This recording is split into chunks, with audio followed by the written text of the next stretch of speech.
Okay, the Noventa is here. This is the guitar I have been waiting for the most for the entire launch of this year for Fender. I'm a bit of a weirdo. I've always been a P90 junkie. I love weird guitars, so I've been excited for it. So let's get into it a little bit and let's see if it's been worth the wait.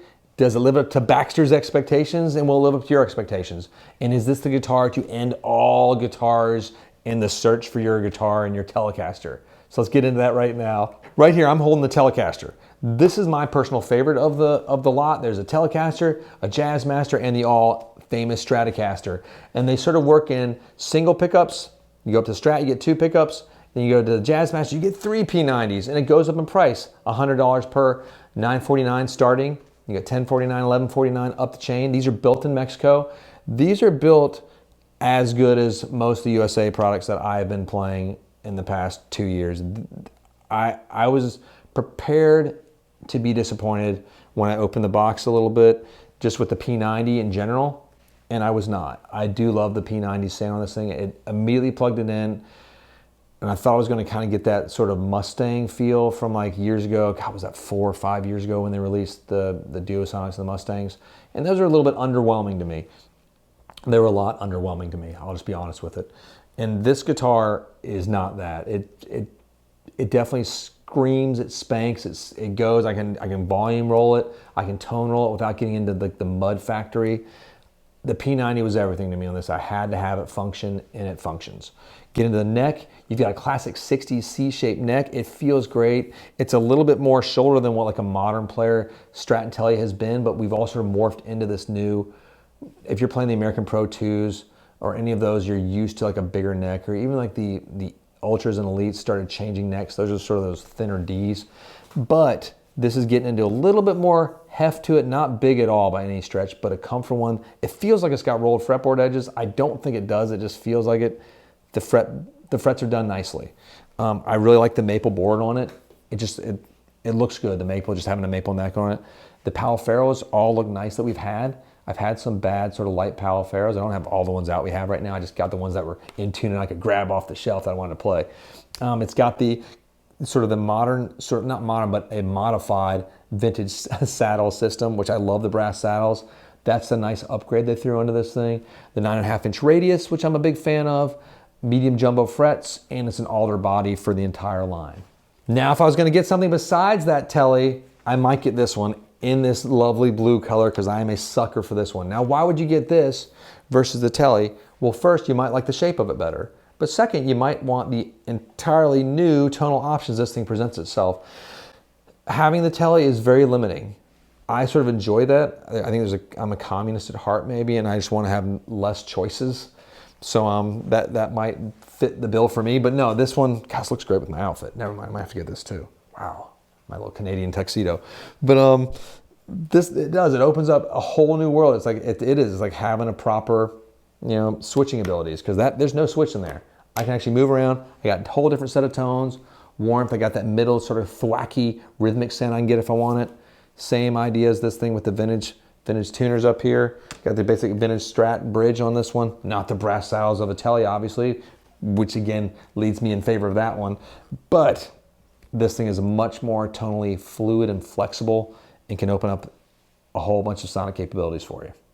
Now let's talk about, is this the guitar for you? Now, if you're looking for something that is different, plays great, no one else is going to have, which goes in that different category, and is a ton of fun, this might be the guitar for you. I'm going to get one of these, probably the Tele version, guaranteed the Tele version.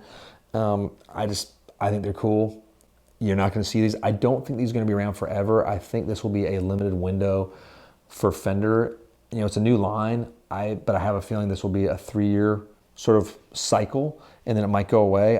But I would get it while you can if you want one of these, and hang on to it. It's a fun guitar. It sounds great, and it plays great. Now let's talk about the bang for the buck. Is this the most economical right now? It's tricky. It's living in a very crowded space, even within Fender. But once you jump outside of Fender, there's a lot of guitars that fit this bill as well. You got obviously the Gibson and Epiphones. But within Fender itself, you've got the Players Series at $749. You've got this at $949. You've got the American Performer right there above $1,000. And you've got some of these right there at the American Performer and slightly above too. And then you have the Ventera as well, which is living right in the same price as well. So you're paying a premium for this guitar's uniqueness, I would say, in some respects. You're getting the vintage, your vintage tuners, you're getting your vintage type brass down here, you're getting the cool P90, but you're paying for the P90. You're paying for this thing to be different. And I'm okay doing that. I have my Telecaster, I have my Strats, I have my Jazz Masters. This is a different instrument. It plays like a tele, but then the tele is going to make you play differently because you're getting the sonic push that is different than a typical tele pickup. It sustains and it's a lot more alive than a typical Telecaster. So I had a lot of fun with it. But value-wise, you're going to have to like sort of weigh your pennies and count your coins there because it's not the most economical of all the Fender line. I love it. I think it's cool as heck. But if you're trying to get a Telecaster, that you want a Telecaster stand with, don't get this guitar. This is not the guitar for you. This does what it does, and it does it brilliantly for a great price, in my opinion. I mean, it's still expensive. It's $1,000 pretty much for any of these. I'm going to call them all $1,000 to $1,200. But it's expensive. So I would look at the Player Series if I just want to get that basic tele sound. Or, we're going to have a whole other video comparing this and the Ventera as well. That's a sort of a unique battle because you can almost jump into the nitrocellulose world and see what you think if you like beat up guitars. So that's kind of going to wrap up my thoughts on the Noventa. Oh, one more thing. I don't know if I talked about it.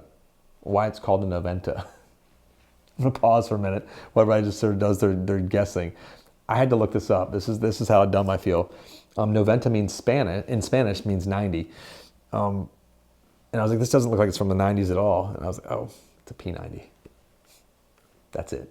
I think that's really funny and cool that it took me that long in the internet to figure that out.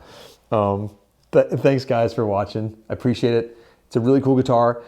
I would say give it a shot. If you can get to a store, get your hands on it, play one, I think you'll love it. I'd be shocked if you didn't. Is it the right guitar for you? That's a question that you're gonna have to decide on your own because it is a unique piece in your arsenal, but I love it. So thanks again for tuning in. Hope you enjoyed the demos and the chatter on it. If you got any thoughts, questions, concerns, comments, or just general ideas on cool movies to watch, let us know. We'll talk about that later too. Baxter Casino Guitars signing out.